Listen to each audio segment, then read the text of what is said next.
My parents sold the condo I was renting from them to my smug cousin, without any warning. I had just days to move out. When I confronted them, my mom coldly said, "Family helps family." What they didn't know, I'd already called the city about the illegal basement rental they'd been hiding, and then everything changed. This is going to sting, but trust me, it's a story you won't believe. Imagine seeing a sold sign hammered into your front lawn, a cruel, red and white dagger plunged straight into your heart, marking your home as someone else's property. That's how my nightmare began. My name's Willow, and just 5 minutes before that sign appeared, I thought I had my life completely figured out. For 3 years, I'd been renting this condo for my parents, pouring my heart and soul into building my freelance design business. We had a simple agreement. I'd pay market rent, keep the place pristine, and eventually when I'd saved enough for a down payment, I'd buy it. It was my future, my stability. My fingers trembled as I fumbled for my phone, dialing my mom. Straight to voicemail, of course. Then a sickeningly sweet voice made me freeze. "Hey there, cousin." Jordan, my cousin, stood at the edge of my driveway, her designer purse swinging, that perfect, gleaming smile plastered on her face. Guess who just bought her first home? My stomach dropped. "What are you talking about?" I managed to ask, dread pooling in my gut. "Aunt Juliana and Uncle Francis gave me such an amazing deal," she chirped, twirling a set of keys, my keys around her finger. "I mean, they practically gifted it to me. I can't wait to renovate. This place needs so much work." I barely heard the rest of her gloating. My feet carried me automatically to my parents' house, just 3 blocks away. That familiar colonial home loomed, its basement windows glowing with the lights of their precious, illegal secret, their income source. My mom opened the door before I could even knock. "I assumed you'd come," she said, stepping aside. "Your father's in his study." The house smelled of fresh coffee and betrayal. I burst into Dad's study, suddenly 16 again, pleading my case to deaf ears. "How could you sell my home without telling me?" My voice cracked. "I live there." "Family helps family," Mom said, perching on Dad's desk, cool as ice. "Jordan needed a starter home, and she has such potential. Her new job at the bank. I've been paying rent for 3 years. We had an agreement." I pleaded. "Nothing was in writing," Dad mumbled, shuffling papers. "Francis," Mom snapped, cutting him off. "Let me handle this." She turned to me, her face carved from stone. "You'll have 30 days to vacate. Jordan's being very generous about the timeline." "Generous?" I laughed, a harsh, foreign sound. "Like you were generous, letting me believe I had a future there." "Don't be dramatic, Willow. You're almost 30.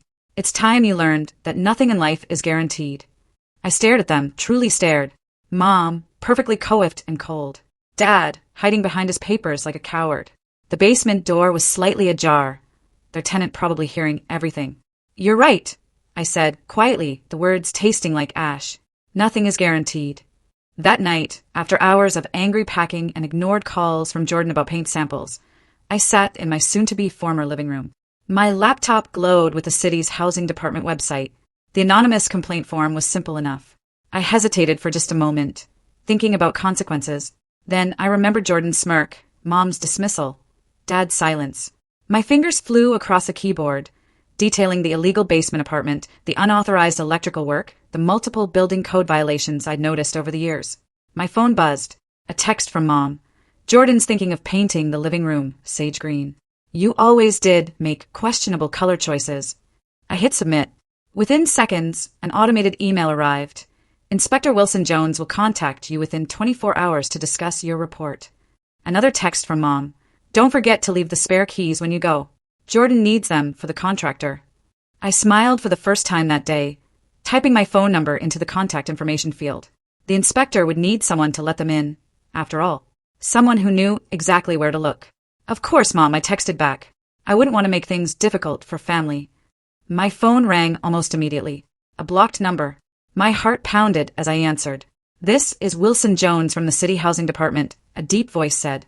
"I'm calling about an anonymous complaint regarding an illegal rental unit." I walked to my window, watching the lights in my parents' basement flicker on. Their tenant's shadow moved across the curtains, unaware that everything was about to change. "Yes," I said, a chilling calm in my voice. "I have some information you might find interesting.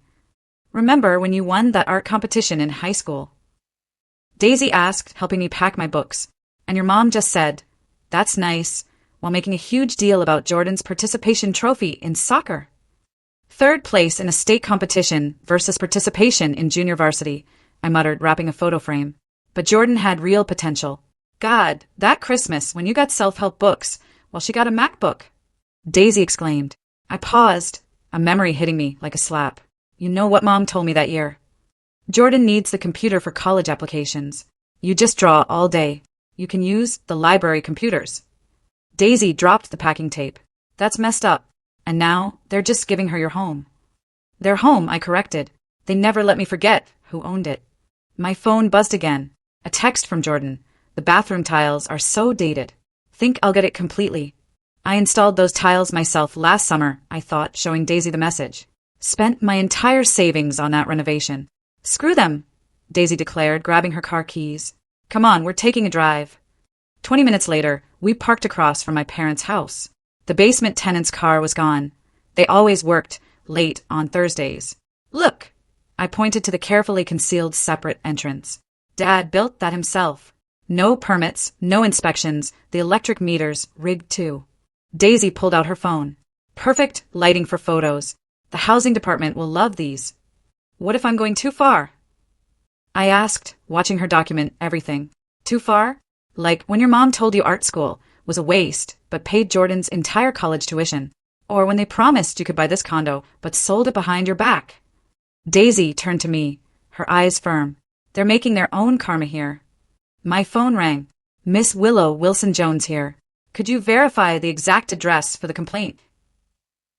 I looked at the house where I'd never been good enough, where Jordan had been crown princess, while I was told to be practical, realistic, less dramatic. Yes, I said clearly. It's 347 Maple Street. The entrance is behind the rhododendrons. They've been renting it out for 15 years. After hanging up, another memory surfaced. My 16th birthday, watching Jordan open my presents first because she was visiting. Mom beaming as Jordan tried on the art supplies I'd hinted at for months. You never needed fancy materials, Mom had said when I got quiet. Jordan's just starting to explore her creativity. Daisy touched my arm. You okay? They're about to lose their precious rental income, I said. The fines for unauthorized units start at $50,000. Good, Daisy said firmly. Let them feel what it's like to lose something they count on. A car pulled into my parents' driveway. Mom, returning from her tennis game. She looked right at us but didn't wave. Remember what she said when you got that huge graphic design contract last year? Daisy asked. Jordan's banking job has benefits, I quoted, because apparently freelancing isn't a real career. My phone lit up with a text from the inspector. Site visit scheduled for next week. The complainant's identity remains confidential. They'll know it was me, I said. So what? Daisy challenged. They sold your home to their precious Jordan. What else can they take from you? I watched Mom disappear inside, probably planning more ways to prop up Jordan's perfect life. The basement lights flickered on right on schedule. You know what Mom told me once? I said, starting the car. She said being harder on me meant I'd survive better than Jordan, that I needed to be stronger. Well, Daisy smiled grimly. She's about to find out how strong you've become. Back at the condo, Jordan had left a Pinterest board taped to my door. Ideas for my new home, the heading screamed in glittery pen. I ripped it down, but not before noticing her plans to tear out the garden I'd planted, the herb garden that had fed me through lean months when clients paid late. My phone buzzed again. Mom, Jordan's designer needs access tomorrow. Be out by noon. I thought about the inspector's photos, the pending investigation, the years of unpermitted rental income about to catch up with them. No problem, I texted back. Just remember what you always told me. Nothing in life is guaranteed. I could almost hear her scoff at my attitude, but soon she'd have bigger problems than my tone. The housing department was very interested in anonymous tips these days, especially about illegal units in upscale neighborhoods. Karma's not a bitch, I told Daisy as she helped me pack the last box. She's just finally paying attention. These walls are so dingy, Jordan announced, running her manicured fingers along the freshly painted surface I'd finished just last month. And this light fixture, so basic. I continued wrapping my dishes in newspaper, counting backward from 10. The sooner I packed, the sooner I could escape her impromptu renovation consultation. Oh my God, what's this? She pulled my childhood scrapbook from a shelf. How cute. You kept all this old stuff. Put that down, I reached for it, but she danced away, flipping the pages. Oh, look at these drawings. Remember when you thought you'd be a famous artist? She laughed. Thank God Aunt Juliana talked sense into you. The scrapbook slipped from her hands, spilling loose papers across the floor. Among them a yellowed envelope caught my eye, partially burned around the edges. Oops. Sorry, not sorry, Jordan chirped, already distracted by measuring the windows for real curtains, not my cheap things. I waited until she moved to the kitchen before snatching up the envelope. Inside was a letter in my late Aunt Sarah's handwriting, Jordan's mother. Dearest Juliana, it began. I know what you did with Mother's will. How you convinced Francis to help you change. My phone rang, startling me. Unknown number. Willow, it's Uncle Reginald. I hadn't heard from Mom's brother in years. They'd had some falling out before Aunt Sarah died. I heard about the condo situation, he said. History repeating itself, isn't it? What do you mean? I asked, my heart pounding. Your mother pulled the same trick with your grandmother's will. Changed the terms after Sarah died. Made everything pass through Francis first. Jordan wasn't supposed to get anything special. Neither was Juliana. My hand shook. How do you know this? Because Sarah found out. That letter she wrote, the one Juliana tried to burn, it explains everything. I've been gathering proof for years. In the kitchen, Jordan was FaceTiming her designer. The counters have to go, and that tacky backsplash. I have the letter, I said quietly. It survived. Silence on the line. Then keep it safe. Things are about to get interesting for your mother. After hanging up, I found Jordan rearranging my furniture. This layout is all wrong. Good thing you're leaving soon. The real renovations can't start with all your stuff here. The doorbell rang. A courier stood outside with an official-looking envelope addressed to Mom. Wrong address. I offered when Jordan reached for it. I'll take it to her. Whatever, she shrugged. I'm late for brunch anyway. She grabbed her designer bag. Oh, and the painters are coming tomorrow. Hope you're out by then. Once alone, I studied the envelope. City of Boston Housing Department. My hands trembled as I carefully opened it, sliding out the notice, mandatory inspection, zoning violation report. Failure to comply will result in significant penalties. My phone pinged with Instagram notifications. Jordan was already posting photos of my new home renovation journey, featuring my space tagged as her blank canvas. I photographed the notice and sealed it back up. Evidence of tampering would only help their case. Walking to my parents' house, I spotted Isella, their next-door neighbor, working in her garden. Oh, Willow, she called. Such a shame about your condo. But that basement tenant of theirs finally moved out last night. Couldn't take the noise from the pipes anymore, I heard. I paused. Really? When? Loaded up a U-Haul after dark. Your mother was quite upset this morning. Something about lost rent. Perfect timing. The inspection would find an empty illegal unit. No tenant to deny access or complicate things. Mom opened her door before I could knock. What now? Wrong address, I said, handing over the envelope. Came to my place. I mean, Jordan's place. She ripped it open, her face paling as she read. This is ridiculous. Some mistake. Really? Like the mistake of selling my home without telling me. Don't start, Willow. Jordan deserves a property that was never yours to give. The words slipped out before I could stop them. Aunt Sarah might disagree. Mom went very still. What are you talking about? Nothing, I said sweetly. Just delivering mail. Family helps family, right? I left her standing in the doorway, clutching the notice. Behind her, through the window, I could see Dad frantically making phone calls. My phone buzzed with a text from Uncle Reginald. Lawyers ready when you are. That letter is our smoking gun. Another Instagram notification. Jordan posting about manifesting her dreams and deserving nice things. I touched the letter in my pocket. Dreams are about to turn into nightmares, I whispered, walking away from the house where lies had lived for so long. Behind me, I heard Mom's voice rising in panic. Francis, call the contractor now. 7 business days. Dad's voice trembled through my phone. They're giving us 7 days to prepare for inspection. That's unfortunate, I said, watching Jordan's latest Instagram story, a champagne toast in my former living room. Why are you telling me this? Your mother. She thought maybe you could help write a letter vouching for us. I muted Jordan's story mid-celebration. Like how you vouched for me when she sold my home. Willow, please. The fines could bankrupt us. Nothing in life is guaranteed. Dad, isn't that what Mom always says? Daisy arrived just as I hung up, carrying coffee and a knowing smile, ready to do some reconnaissance. We parked across from my parents' house again, this time with recording equipment borrowed from Daisy's journalism job. ISA was right on schedule, watering her roses.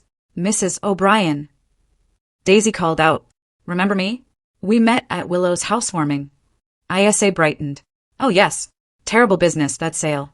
Did you know they're trying to hide that basement apartment, covering up the entrance with those new bushes?"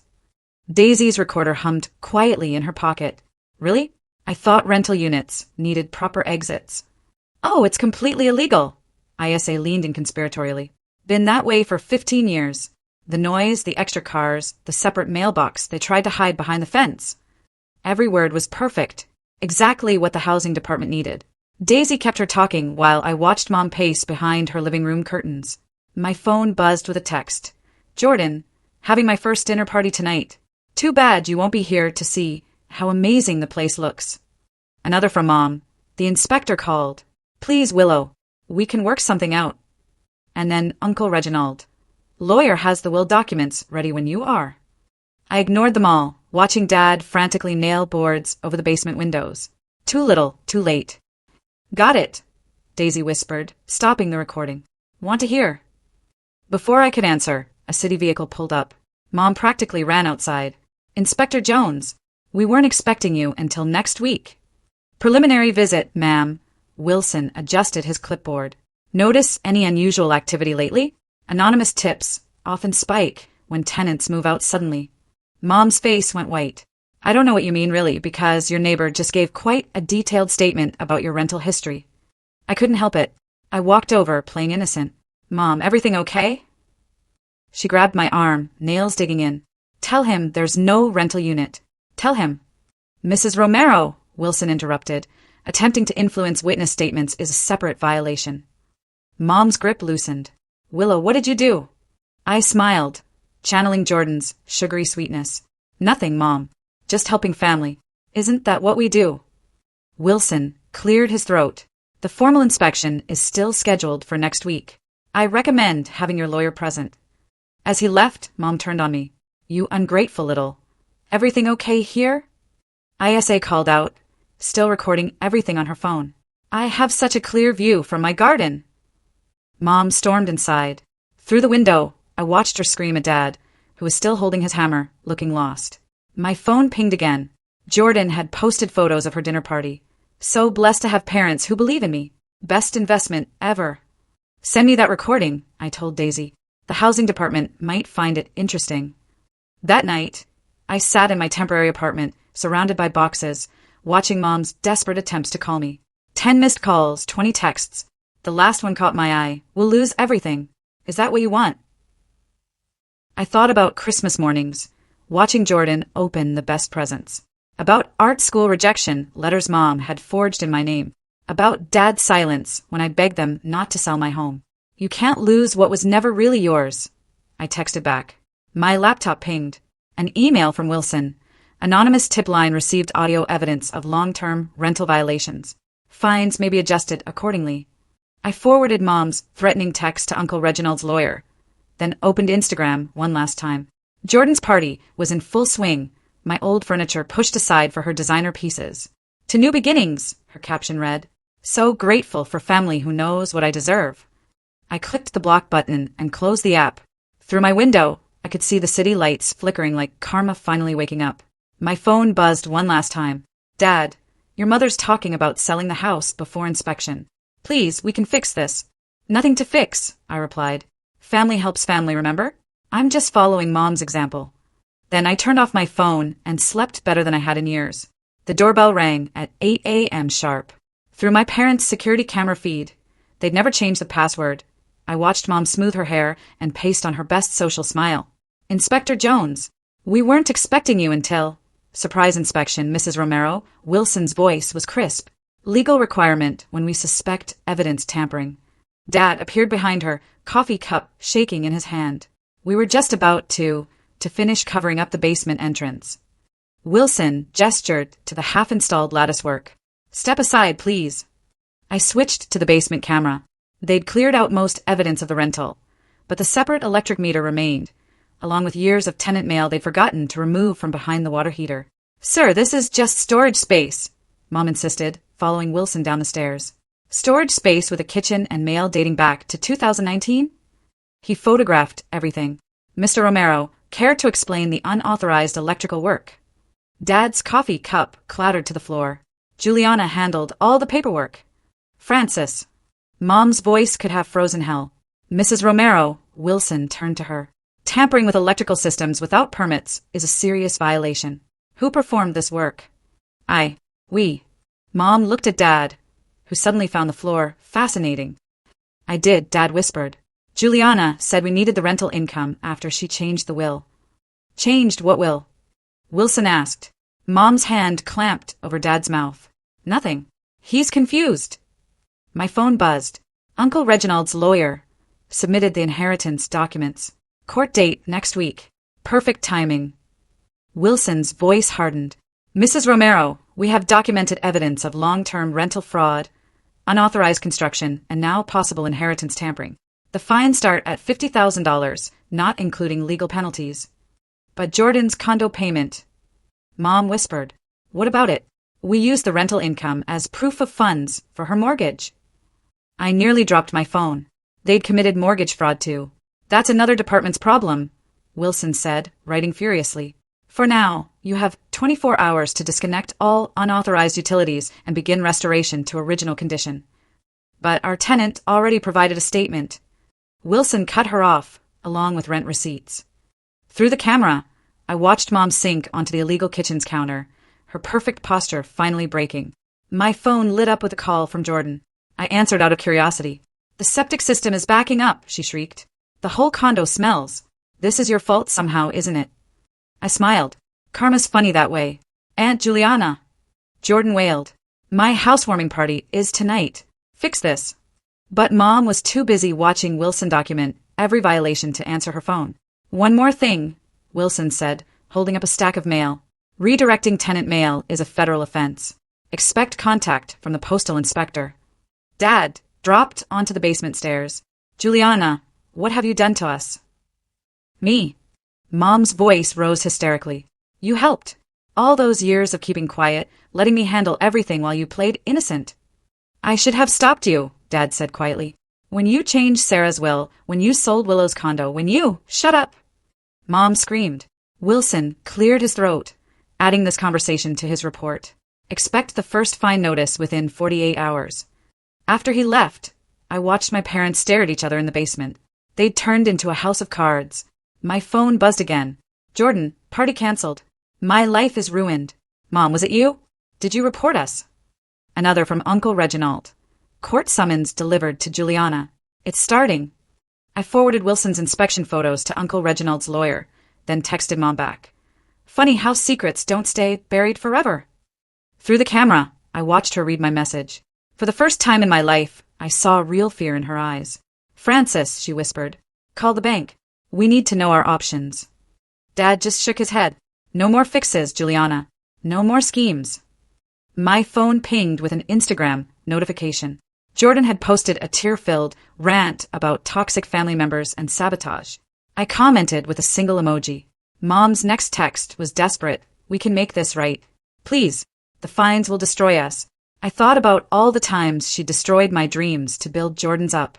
About Dad's silent complicity. About the burned letter proving none of us had ever known the whole truth.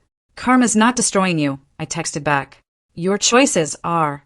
Then I watched through the camera as Mom finally broke down crying while Dad walked upstairs without comforting her. Sometimes revenge doesn't need a grand gesture. Sometimes it just needs truth and time. "The bank's threatening to call in our loans." Dad's voice cracked through my voicemail. "We use the rental income to qualify. Without it, Willow, please. Your mother's not eating. We need help." I deleted the message and opened my laptop to find 3 urgent emails from Mom. "Family meeting tonight. Non-negotiable." From Jordan, "My mortgage is under review." From Zara, my old childhood friend, "We need to talk about Jordan." I replied only to Zara, agreeing to meet at the coffee shop downtown. When I arrived, she was nervously shredding a napkin. "Jordan asked me to help her Airbnb the condo," she blurted out, sliding her phone under the table, "while she's waiting for renovations." I sipped my coffee. Interesting. The HOA specifically prohibits short-term rentals. I know. She's desperate. Said something about her mortgage being questioned. Zara pulled out her phone. Look at her listing. It's already live. There was my former home, advertised as a luxury getaway for $300 per night, using my furniture in the photos. The HOA board would hate to see this. I mused, forwarding screenshots to my email. That's why I told you, Zara said. After what she did to you, Carmen needs a little push sometimes. My phone buzzed. Daisy calling. I stepped outside to answer. I got the job in London, she said without preamble. They need me there next month. The world tilted slightly. My best friend, my support system, leaving just when everything was falling apart. That's great, I managed. I'm sorry about the timing with everything happening. No, you should go. Really. I swallowed hard. I'm fine. Back inside, Zara was texting rapidly. Jordan's freaking out. The HOA just fined her $5,000 for unauthorized rental listings. Anonymous tip? I asked innocently. Very anonymous, she winked. Oh, and your mom's been calling everyone, trying to raise money for legal fees. Right on cue, my phone lit up with Mom's number. I answered on speaker. The fines are due tomorrow, she said, voice raw. $50,000 we don't have. Please, Willow, we can reorganize the house like you reorganized my future. I watched Zara's eyes widen at my tone. How's Jordan's perfect life working out? This isn't about Jordan. Mom snapped. This is about family. Family helps family, I quoted. Isn't that what you said when you sold my home? Silence. Then your father told the bank everything. About the rental fraud, the will, all of it. We could lose everything. You already lost me, I said quietly. Everything else is just paperwork. After hanging up, Zara showed me Jordan's latest Instagram story, a tearful rant about financial harassment and family betrayal. She's always been your parents' golden child, Zara said, even in school, when she'd take credit for your art projects. What? You didn't know? She told everyone she helped you. That's why your mom thought she had artistic potential. Another piece of the puzzle clicked into place. All those years of Mom praising Jordan's creativity while dismissing mine. My phone chimed with a text from an unknown number. This is Marcus from Legal Aid. Your Uncle Reginald asked me to contact you about contesting the inheritance. I showed Zara the message. Want to help me burn down some more bridges? Honey, those bridges were rotten anyway. We spent the next hour forwarding evidence. Jordan's illegal rental listings, Mom's rental fraud, Dad's unauthorized construction work. Each click felt like breaking another chain. Then Daisy called again. Your mom just showed up at my apartment, crying about how you're destroying the family. What did you say? That she destroyed it first. She didn't like that answer. My phone exploded with notifications. Jordan, the HOA is threatening eviction. Mom, the bank froze our accounts. Dad, please call us. We can explain everything. Uncle Reginald, court date moved up. Be ready. I silenced them all and looked at Zara. Think I've gone too far. She pulled up Jordan's social media, full of stolen moments and manufactured success. They went too far first. You're just showing them the way back. Outside, rain started falling. Somewhere across town, my parents were probably staring at their frozen accounts. Jordan was facing HOA, fines she couldn't pay, and all their carefully constructed lies were washing away. Daisy's leaving, I said suddenly. London.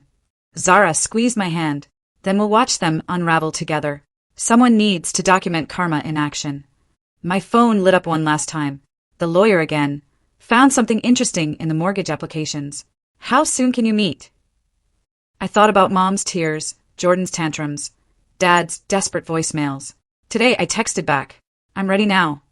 The courthouse steps felt like a stage, with Mom, Dad, and Jordan huddled on one side, while Uncle Reginald's lawyer spread documents across his briefcase on the other. The will tampering is clear, Marcus explained, pointing to highlighted sections. Your mother altered dates, forged signatures, and redirected assets through your father's name to avoid inheritance tax. That's a lie.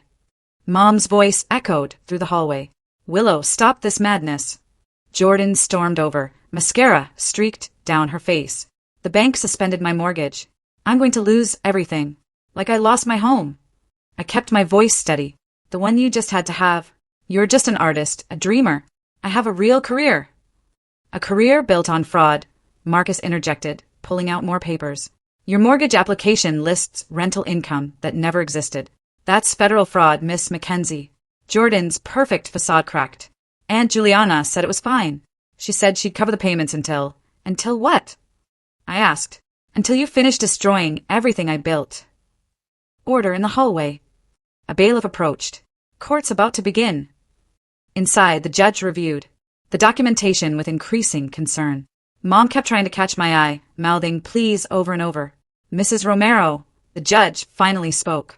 These allegations are serious. Will tampering, mortgage fraud, illegal rental income. It was for family. Mom stood up.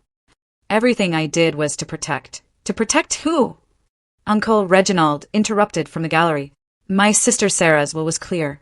The properties were to be divided equally. You changed that, didn't you? Sarah didn't understand. Jordan needed what? I turned to face her. To be handed everything while I got nothing? To steal my home because you decided she deserved it more. I made you stronger. Mom shouted. Everything I did made you independent while Jordan what? The judge's voice cut through. Committed mortgage fraud under your guidance? Jordan burst into tears. I can't lose my house. My followers are expecting a renovation series. It was never your house, I said quietly, just like it was never really mine. The judge cleared his throat.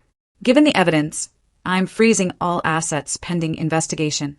Mrs. Romero, you'll need criminal defense counsel. Dad finally spoke up. We used the rental income for Jordan's mortgage. Without it, Marcus added, both properties are subject to immediate review for fraud. Mom collapsed into her chair. Willow, please, we can fix this. I thought about all the times she'd said that. When she lost my art, school acceptance letters. When she gave Jordan my college fund. When she sold my home without warning. No, Mom, you can't fix karma. Jordan lunged at me, her designer bag swinging. You vindictive bitch. You've ruined everything. The bailiff intercepted her as Uncle Reginald stood. Should I tell them about Sarah's last letter, Juliana? The one you tried to burn. Mom went pale. You don't understand. I understand perfectly, he said. You played favorites until it became fraud. Now you're facing the consequences. The judge banged his gavel. Properties frozen. Assets held pending criminal investigation. Next hearing in 30 days. Outside, Jordan was having a full meltdown on the courthouse steps, live streaming to her followers about family betrayal. The bank wants their down payment back, Dad said hollowly. We don't have it. You had 15 years of illegal rental income, I reminded him. Where did it all go? Ask your mother, he whispered. She handled everything. Mom stood alone, her perfect image finally shattered. I only wanted what was best for Jordan. Never for me, I finished. I made you strong, she insisted. Look how well you survive. No, Mom, you made me angry. There's a difference. My phone buzzed. Daisy sending support from London. Behind me, Marcus was already discussing next steps with Uncle Reginald. The criminal investigation starts tomorrow, he told Mom. I suggest you get a lawyer. Jordan's wails echoed off the courthouse walls. My followers trusted me. My brand is ruined. I walked away as Mom called after me. Willow, you can't leave us like this. Watch me, I said, not turning back. Uncle Reginald caught up with me at my car. Sarah would be proud of you. She always said you were the strong one. Strong enough to survive them, I nodded. Strong enough to stop them too. My phone lit up with notifications. Jordan, I'm being evicted. How could you do this to family? Mom, the police want our financial records. Dad, please just talk to us. We can explain everything. I deleted them all and drove home to my small rental apartment, where no one could take anything from me ever again. Behind me, Mom's carefully constructed dynasty crumbled under the weight of its own lies, while Jordan's perfect life dissolved into a series of desperate social media posts. Sometimes karma doesn't need help. Sometimes she just needs an audience. The moving truck pulled away from my new apartment, leaving me alone with my boxes and the afternoon sun streaming through windows that were finally legally mine. The down payment had come from Uncle Reginald's lawyer, my share of the recovered inheritance, plus interest. My phone buzzed with Zara's text. Turn on the local news. There was Mom, being let out of their house in handcuffs, her tennis whites replaced by a shocked expression. The caption read, Local realtor arrested for multiple fraud charges. The defendant faces up to 15 years, the reporter announced, for charges including tampering, mortgage fraud, and illegal rental income. Another text from Zara. Jordan's condo is listed for sale below market value. I switched to Instagram, where Jordan's perfectly curated life had devolved into desperate attempts to rebrand herself after the scandal. Her latest post showed her moving back in with her dad. Sometimes you have to rebuild from nothing. Hashtag blessed, hashtag authentic, hashtag karma. The doorbell rang. Uncle Reginald with a housewarming gift. Sarah's old art supplies, he said, setting down a familiar wooden box. Found them in Juliana's attic. She kept everything she took from you. I opened the box, finding my old brushes, the expensive ones Mom had given Jordan. She really did plan it all, didn't she? Your father confessed everything to avoid charges, he nodded. How? Juliana manipulated the will. Used the rental income to fund Jordan's lifestyle. Forged documents. My phone lit up. Dad calling. I answered on speaker. The house is being seized, he said quietly. Your mother's facing serious time. Jordan's being investigated for mortgage fraud. I should have stopped this years ago. But you didn't, I replied. You watched them tear me down and said nothing. I know. I'm sorry, Willow. For everything. I hung up as another text came through. Daisy, sending a photo of her new London office. Miss you, but so proud. You finally broke their power over you. Uncle Reginald helped me unpack my art supplies, setting up an easel by the window. Sarah always said you had the real talent. That's why Juliana worked so hard to suppress it. Because Jordan needed to be the special one. Because you were already special without any of their help. My phone buzzed again. A news alert. Jordan's bank was pressing charges for mortgage application fraud. Her perfect life had finally hit its karma debt. Did revenge fix everything? Uncle Reginald asked softly. No, I admitted, setting up a fresh canvas. But the truth did. I started painting as he left, creating something new in a space that was truly mine. No more conditional help, no more family loyalty tests. No more watching Jordan take what was meant for me. The evening news played in the background. Mom's perfect reputation shattered, Jordan's influencer career in ruins, Dad's quiet compliance exposed. Their carefully constructed facade had crumbled under the weight of its own lies. My phone kept lighting up. Mom, the lawyers say I could avoid jail if you speak on my behalf. Jordan, my life is over and it's all your fault. Dad, please just talk to us. I blocked their numbers and opened my laptop instead, checking my design business emails. New clients, fresh projects, opportunities that had nothing to do with family obligations or stolen dreams. A final text from Zara made me smile.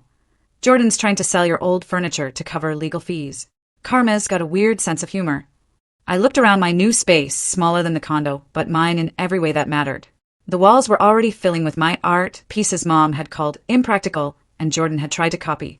The sunset painted my canvas in shades of justice as I worked, creating something that could never be taken away. Outside, the city hummed with possibilities that had nothing to do with family names or stolen inheritances. My phone lit up one last time. Uncle Reginald, Sarah would be proud. You broke the cycle. I texted back. No more family helping family. No, he replied. Just truth. Finally helping truth. I turned back to my painting, adding colors that Mom would have hated and Jordan would have tried to claim. In the distance, sirens wailed. Probably another piece of their perfect world falling apart. But here, in my space, with my art and my truth, nothing could be stolen anymore. No more conditional love. No more forced gratitude. No more watching Jordan receive what was meant for me. Sometimes karma doesn't fix everything, but sometimes she gives you a clean canvas and says, now show them what you can really do. I picked up my brush and began to paint my own story.